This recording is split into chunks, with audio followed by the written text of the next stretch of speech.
আসসালামু আলাইকুম, কেমন আছেন সবাই? আশা করি সবাই ভালো আছেন। আমি আজকে আপনাদেরকে দেখাবো ঝরঝরে সাদা পোলাও রেসিপি। তো কীভাবে আমি এই পোলাওটা ঝরঝরে করলাম এবং খুব সাদা সুন্দর হয়েছে এবং খুব ভালোভাবে সেদ্ধও হয়েছে, সেটা আমি আপনাদেরকে দেখাবো। তো চলুন মূল ভিডিওতে চলে যাওয়া যাক।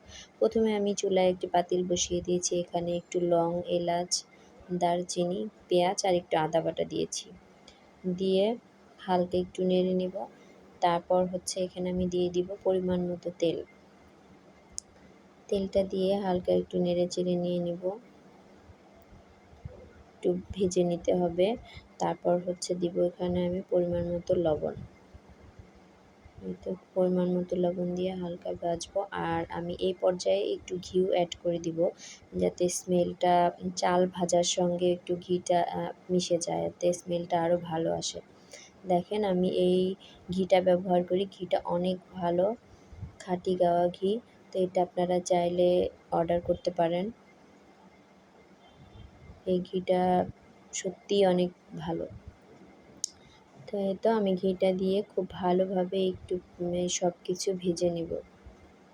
আর চালটা আধা ঘন্টা আগে আমি ধুয়ে পানি ঝরতে দিয়ে দিয়েছি। এই তো আমার পেঁয়াজটা প্রায় ভাজা হয়ে গিয়েছে। এখন আমি প্রায় আধা কেজির মতো চাল, এখানে পোলাওর চাল নিয়ে নিয়েছি। আর এই চালটা আমার হাতের, মানে কেনা না। তো এই চালটা খুব ভালোভাবে ভেজে নিতে হবে। পোলাওটা যদি খুব ঝরঝরে আর সাদা করতে চান তাহলে অবশ্যই চালটা খুব ভালোভাবে ভেজে নিতে হবে, তাহলেই পারফেক্ট একদম ঝরঝরে পোলাও হবে। হ্যাঁ, চালটা ভাজা হয়ে যাওয়ার পর আমি এখানে পানি দিয়ে দিলাম। আর হ্যাঁ বন্ধুরা, আমি কিন্তু এখানে কোনো গরম পানি ব্যবহার করিনি, নর্মাল যে ঠান্ডা পানি সেই পানিটাই ব্যবহার করেছি। তা আধা কেজি চালে আমি যে কাপ দিয়ে আমি চাল মেপে নিয়েছি, সেই কাপের আমি প্রায় 2 কাপ চাল হয়েছে আধা কেজিতে, আমি ওখানে 4 কাপ পানি দিয়েছি। তো তোমরা এভাবেই 4 কাপ পানি দিয়ে নিবে, মানে যেটা দিয়ে চাল দিবে সেটার ডাবল পানি দিবে। তো এই তো প্রায় বলক এসে গেছে। জালটা এখন একটু কমিয়ে দিব। বলক একদম ভালোভাবে না আসা পর্যন্ত পানিটা যখন একটু শুকিয়ে যাবে তখন আমি জালটা একদম লোতে দিয়ে দিব।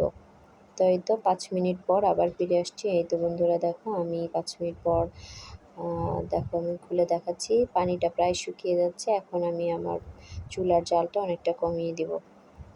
আর হ্যাঁ বন্ধুরা, যারা আমার ভিডিওটা দেখছো তারা আমার চ্যানেলটা অবশ্যই সাবস্ক্রাইব করবে, আমার ভিডিওতে বেশি বেশি লাইক দিবে এবং শেয়ার করবে।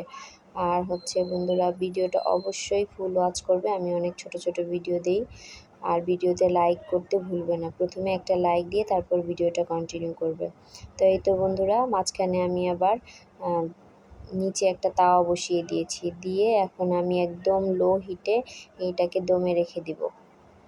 তো এই তো জালটা কিন্তু এই সময় খুব বেশি জোরে দেওয়া যাবে না। এই তো দেখো প্রায় 15 মিনিট পর এই যে আমার পোলাওটা হয়ে গিয়েছে একদম সুন্দর মতো। আমি কিন্তু ঠান্ডা পানি দিয়েই পোলাও রান্না করলাম, কিন্তু তারপরেও দেখো কত সুন্দর হয়েছে। এখন একটু ডেকোরেশনের জন্য আমি উপরে পেঁয়াজ বেরেস্তা দিয়ে দিলাম। তো বন্ধুরা, এই ছিল আমার আজকের ভিডিও। সবাই ভালো থাকবে। আল্লাহ হাফেজ। আসসালামু আলাইকুম।